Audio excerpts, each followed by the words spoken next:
إن الحمد لله الذي نحمده ونستعينه ونستغفره ونؤمن به ونتوكل عليه ونعوذ بالله من شرور أنفسنا ومن سيئات أعمالنا من يهده الله فلا مضل له ومن يضلل فلا هادي له ونشهد أن لا إله إلا الله وحده لا شريك له ونشهد أن محمدا عبد الله ورسوله أرسله الله تعالى بالهدى ودين الحق ليظهره على الدين كله وكفى بالله شهيدا فصلى الله عليه وسلم تسليما كثيرا كثيرا أما بعد فإن أصدق الحديث كتاب الله وخير الهدي هدي محمد صلى الله عليه وسلم وإن شر الأمور محدثاتها وإن كل محدثة بدعة وكل بدعة ضلالة وكل ضلالة في النار.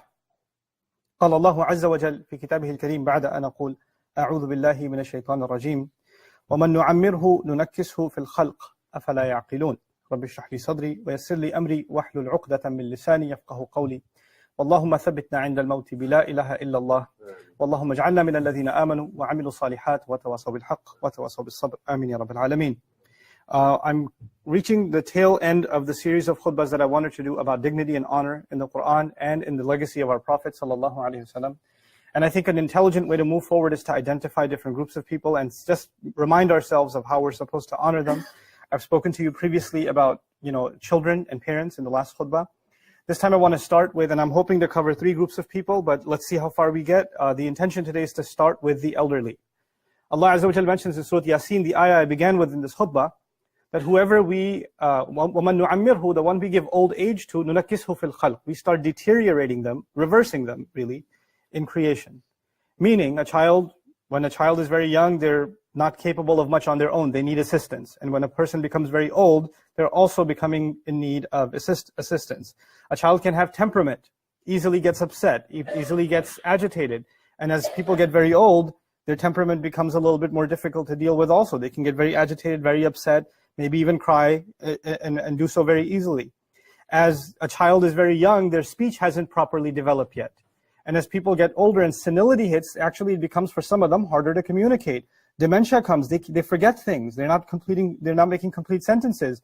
And they need that constant care, much like a child needs constant care. So much so that some, Allah Azza wa Jal takes the ability for them to clean themselves away from them. It's not in their control. And they need help with that, just like a child needs that. So it's a very difficult stage in life that Allah Azza wa Jal puts a human being through to remind them that this life is not permanent.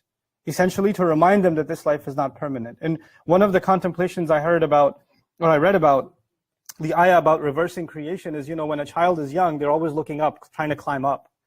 And as a person gets older, their back starts leaning forward, right? And as it leans forward, they're just constantly looking down on the ground. And that's their next home, the ground. Allah Azza wa Jal reminds them of that. And remarkably, when a child is young, they have a hard time sleeping. They get up, cry. And Allah Azza wa Jal actually, as a slave of Allah gets closer and closer to meeting Him, Allah takes the love of sleep and the desire for sleep away. Insomnia comes.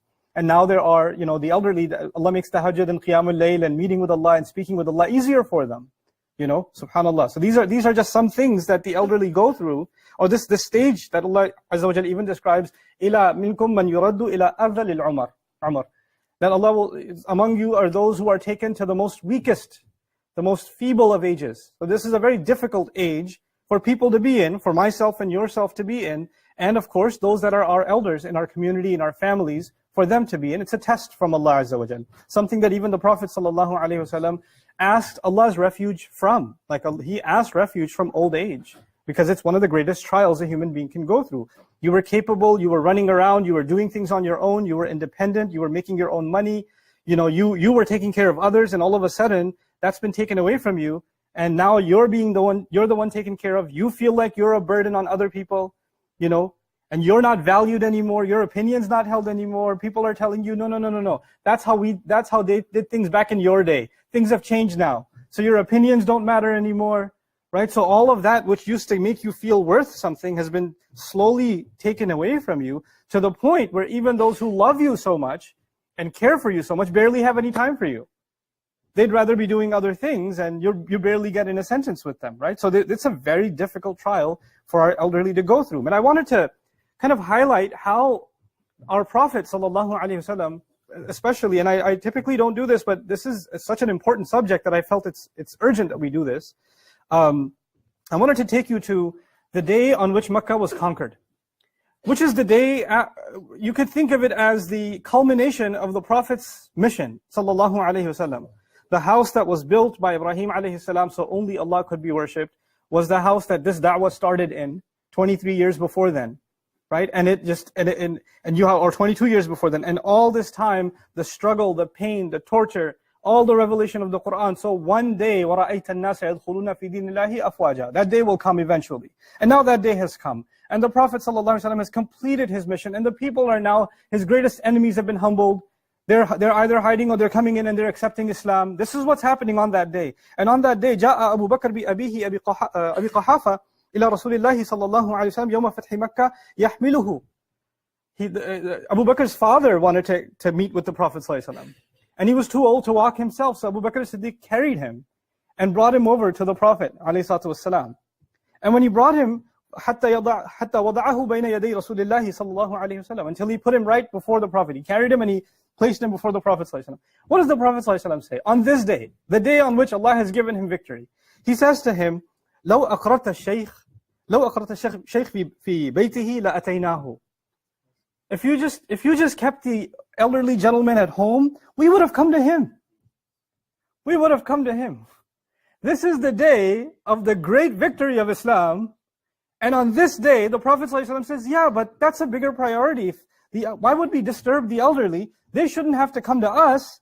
We'll go to them. And this is not even about Abu Bakr as-Siddiq radiallahu ta'ala anhu honoring his father like he did, but in fact, even the Messenger of Allah, rahmatan lil alameen, who in front of him, what does Allah Azza wa Jalla say about the relationship between us and our Messenger? لِتُعَزِّرُوهُ وَتُوَقِّرُوهُ. So we honor our Messenger, we aggrandize, we make a big deal out of the presence of our Messenger sallallahu alayhi wasallam. And here he is, this ummah, they're members of this ummah that he says, no, they shouldn't come to see me, I should go to see them. So this is just to give us some perspective about what kind of value we shouldn't just have for the elderly in our own family, but the elderly in our community. We're sitting here in Jumu'ah, and there are people around the world sitting in the masjid, and there are those that are elderly among us in the masjid.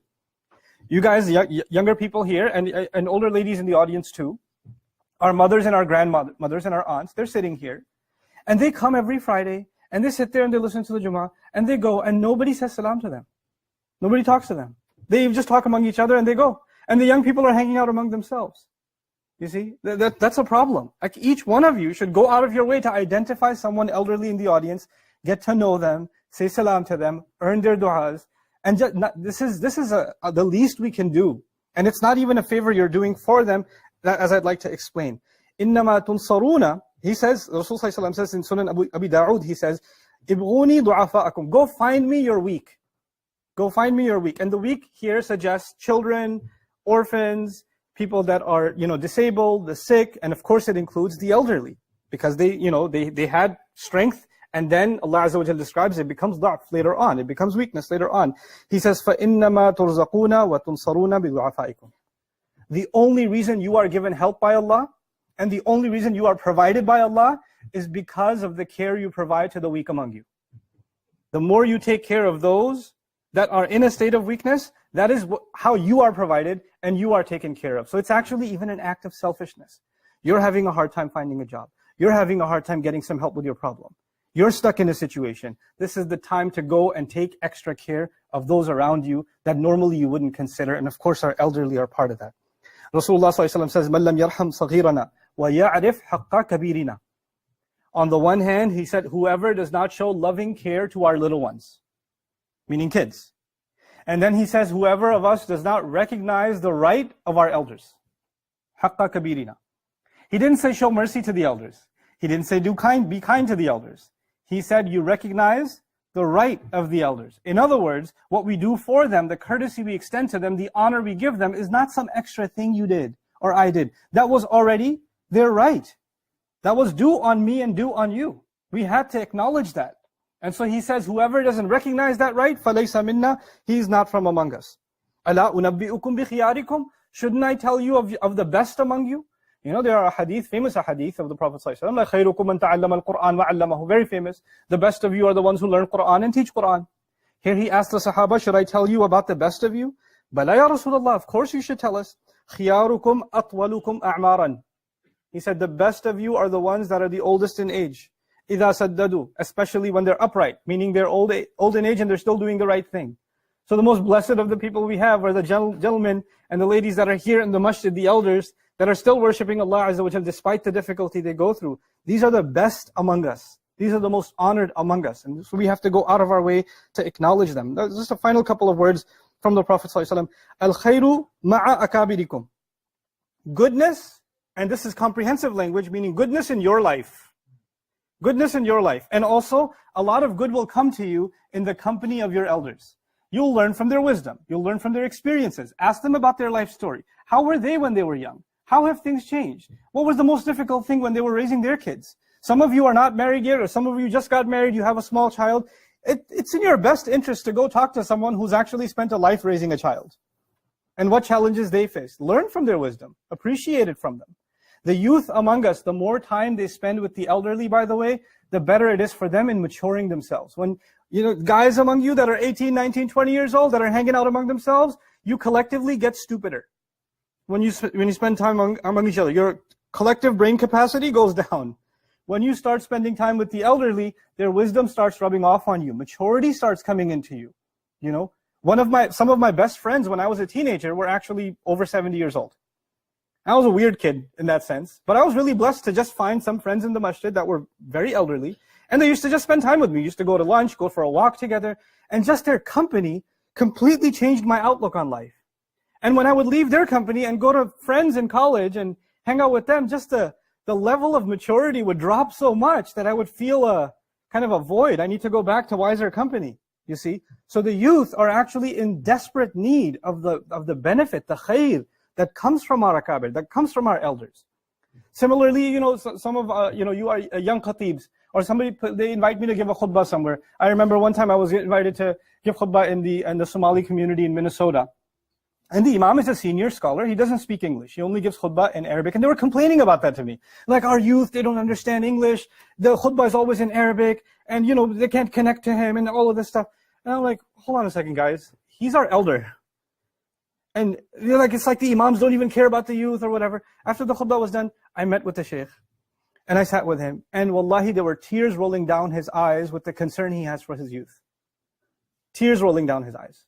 How much time he spends counseling parents and does behind, just because he can't give a speech in English, he's worthless? What's wrong with you? What is wrong with you? These are the fathers of our community. They're mothers of our community. They deserve to be honored. And thus, another variation of that same hadith is al-barakatu ma'a akabirikum. Blessings lie with your elders. Goodness and blessings are actually at the disposal of the elders in our community. مَا أَقْرَبَ شَابٌ شَيْخًا لِسِنِّهِ إِلَّا قَيَّضَ اللَّهُ لَهُ مَنْ يُكْرِمُهُ عِنْدَ سِنِّهِ. SubhanAllah. Rasulullah says, never does a young person honor an elderly person except that Allah appoints some other young person to honor him when they're old. You're doing this for yourself. This is your future insurance policy. This is your divine Medicare plan from Allah Azza wa Jal. That's what this is. So I wanted to first start with that and just say a couple of other things. It's very easy for us to, devalue the importance of the elderly in our communities. I've been in the United States long enough to know all the time when we talk about the future and the masajid, we have to take care of our youth. We have to take care of our youth. Yeah, sure. We have to take care of our youth. But taking care of our youth is impossible if we don't take care of our elders. We have to talk about that. We have to acknowledge that. And that there's an inseparable relationship between those two. And their needs have to be taken care of. If you have people that have come here from different countries, or people around the world they speak a different language. There's Bengali families, there's Somali families, there's Turkish families, there's Malaysian families, and the grandparents or the parents, they don't speak English. They don't. Our masajid should provide them services in their languages. They should have circles where they can socialize and communicate, because they feel isolated, taken away from their world. And they're sitting in the apartment all day. You don't have the time to take them outside. And they're cooped up in this prison. And they can't go outside. And then we treat them, unfortunately, just like we don't honor children, we treat them this way. You take the elders, even your parents, to a wedding somewhere or some invitation, and they're about to take a bite. No, you have diabetes. In front of everyone. What are you doing? What are you doing? They know. This is not the way to correct them. This is not the way to talk to them. This is not the way to dismiss them, to slam the door and walk away from them. So it begins with our elders, but in a larger sense, and I advise the young in our community too, man, the elders, they just don't understand. Really? How much do you understand? I mean, have you ever actually sat with any elder? Have you ever gone up to them, showed them respect, and say, I'd like to sit and talk to you, and maybe have a conversation with you? Let's talk over lunch. Just like you guys say, hey man, let's go get some pizza. Let's go get a burger. Have you ever, every youth committee I've ever seen in any masjid in Canada or America or wherever, the youth committee says, man, the board doesn't care about us. When have you said salam to a board member or talked to them like a person or dealt with them like an elder that should be respected and honored? When have you done that? Before you get to complain about they don't get it. They've been around a lot longer than we have. They can have their problems, but we need to, bridge this gap. In any case, I want to move on to the next group of people. And that group of people is, you can consider them the disabled, the sick or the disabled. And I want to start with, just like we started with the story of the Prophet ﷺ, once again, a story of the Prophet of Allah ﷺ. And this is actually from the Quran directly.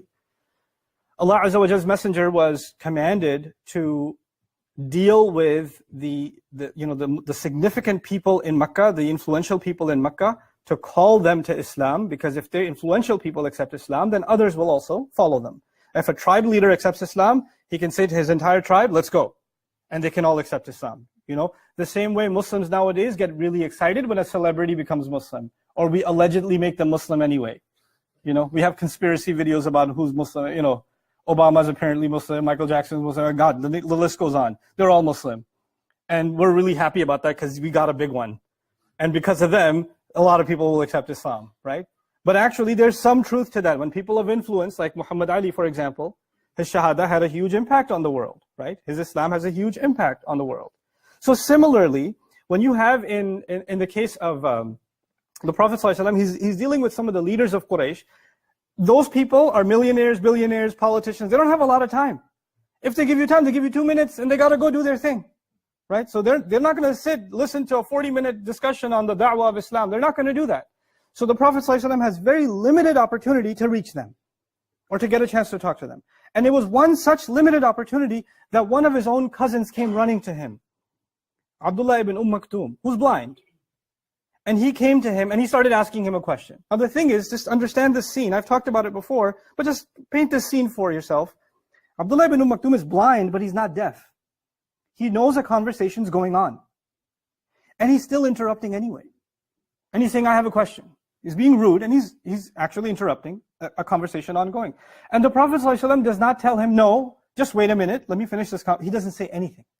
The Prophet ﷺ is so merciful that he doesn't even respond to Abdullah ibn Maktoum in a disciplinary kind of way.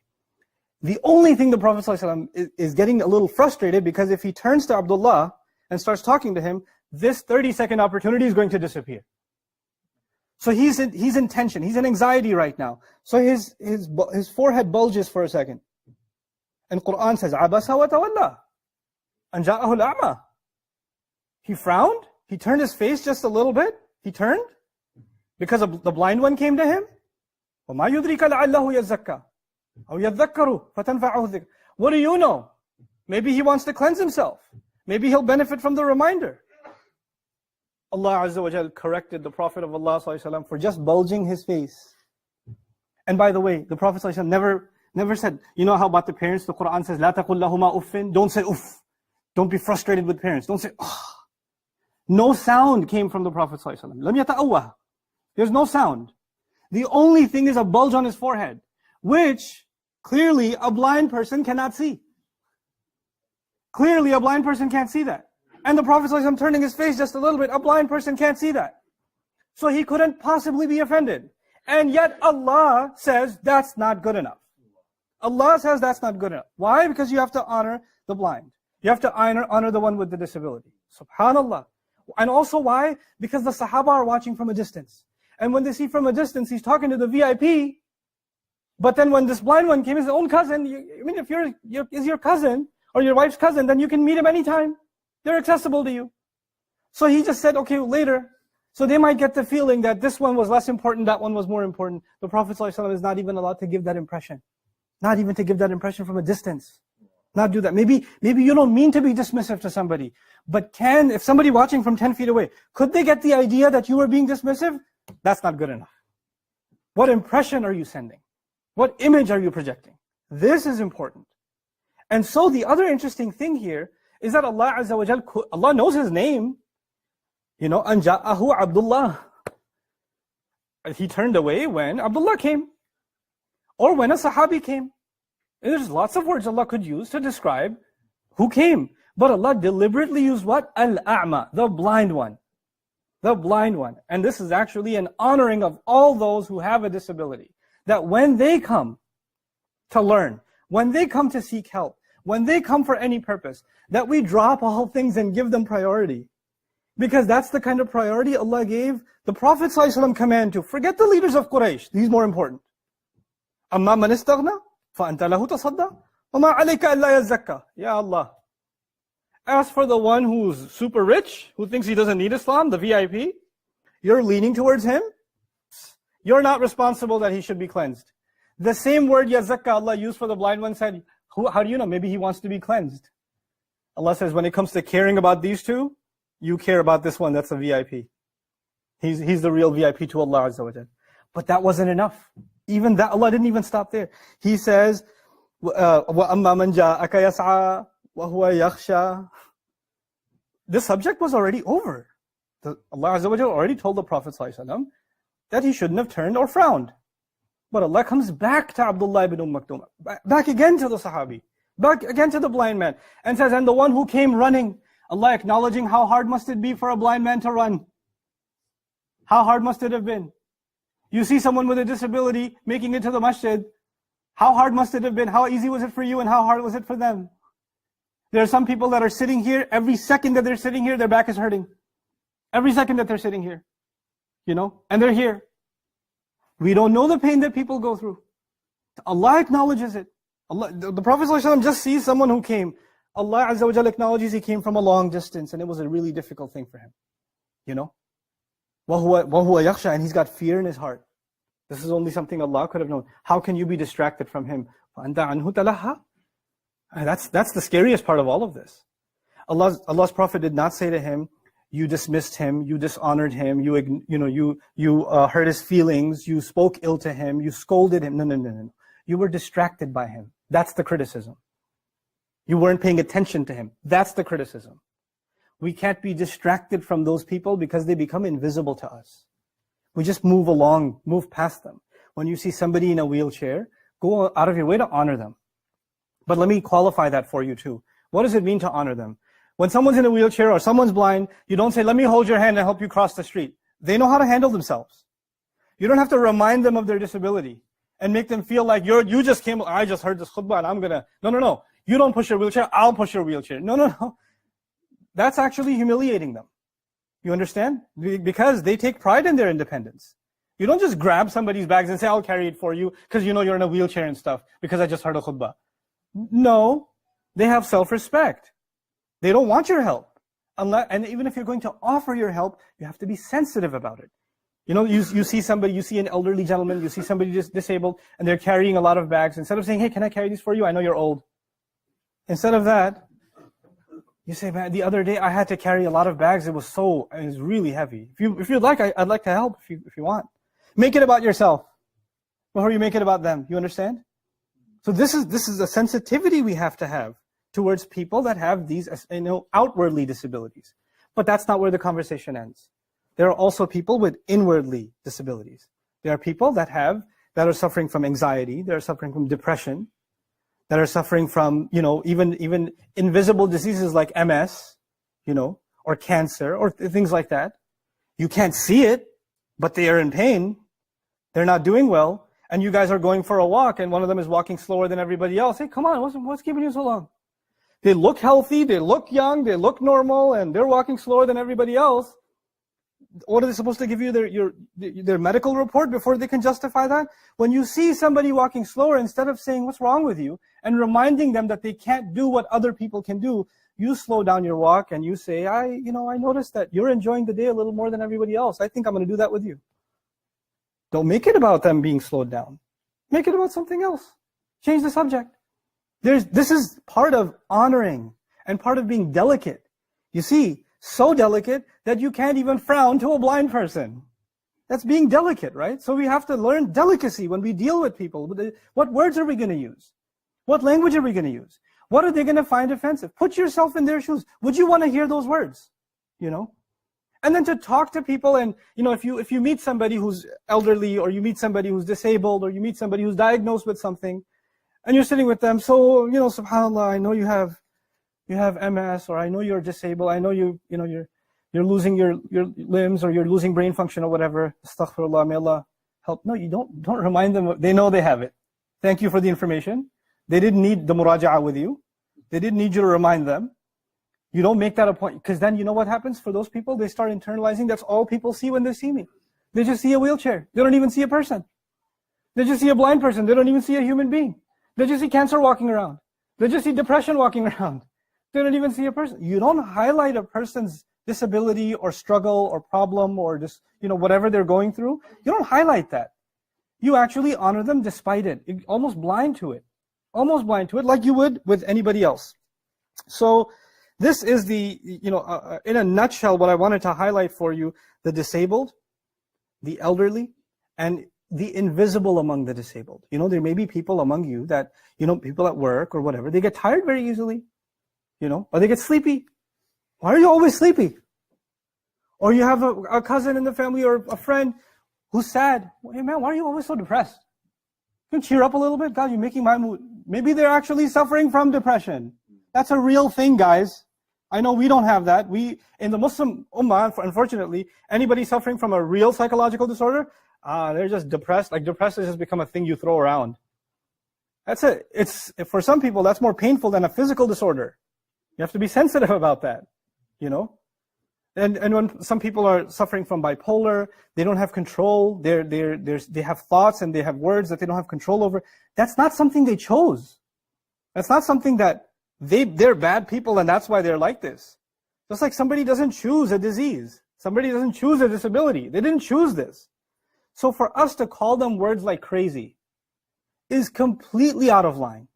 You shouldn't call anybody crazy, you know? And the last, I mean, there's lots of things to talk about here, but just, I wanted to highlight how we have to be more delicate, right? So, especially when it comes to the parents or family members of people that are like that.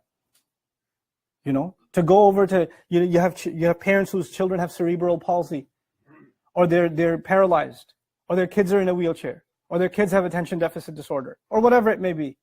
And then you talk to their parents like, astaghfirullah, it must be so hard for you, and they don't need to hear that from you. They don't need that pity. That's humiliating. And even worse on the other side, and this is someone who thinks that they're doing something good, but on the flip side, there are those who, I don't want to invite them to our house, it's weird with their kid. Or, you know, I don't want to be, it's kind of odd because this person's in a wheelchair, it just kind of dampens everybody else's mood, so let's not socialize with them too much. Or I had a friend who one time said, they don't invite me, they say, they don't invite my family, we don't want to invite Cancer Boy's family. Bad luck for everybody else. Really. You know, when people are stuck in a situation and they can't get out, that's not up to them. You know what that's called in Arabic? It's called maskana. It's a combination of the word masaka and sakana, to be stopped and stuck somewhere. And people with a disability, a diagnosis, any kind of problem like that, they are actually a form of miskin. And Allah Azza wa Jal criticizes, وَلَا يَحُضُّ عَلَى طَعَامِ الْمِسْكِينِ. They don't encourage the feeding of the miskin. Miskin is not just faqir. Faqir is the poor one. Miskin is someone stuck in a bad situation.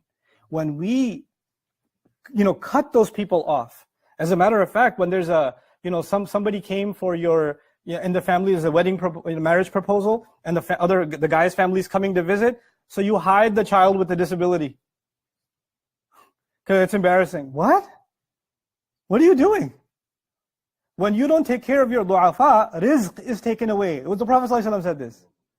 Hiding him upstairs in the bedroom so that you're not embarrassed by him?